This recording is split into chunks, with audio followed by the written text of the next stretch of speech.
Pas un radeau, c'est un train de bois qui s'apprête à traverser Paris d'est en ouest. Il est 8 heures du matin et les badauds ne sont pas nombreux. Une embarcation construite presque à l'identique de celle utilisée du XVIe au XIXe siècle pour alimenter Paris en bois et donc en énergie. Quand eux venaient de Clamecy jusqu'à Paris, ça doit être autre chose parce qu'ils n'étaient que deux, ils n'avaient pas de moteur.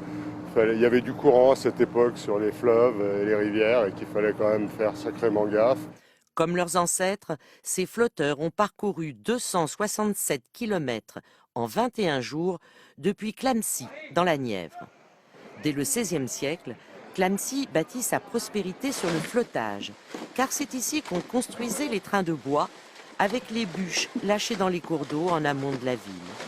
Des bûches qui arrivaient des forêts du Morvan et envahissaient Clamecy telle une mer de bois.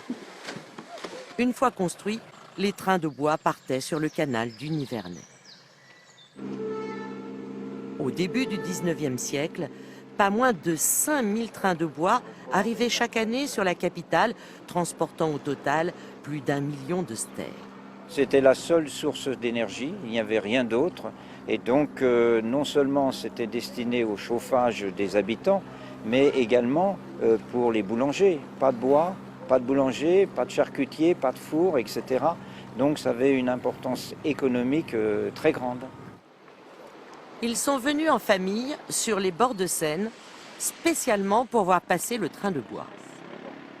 On brûlait le bois à Paris, ça venait de la Nièvre.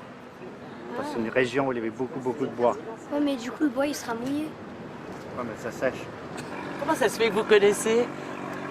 On a beaucoup séjourné en Bourgogne, donc on aime le patrimoine et ça c'est très fort.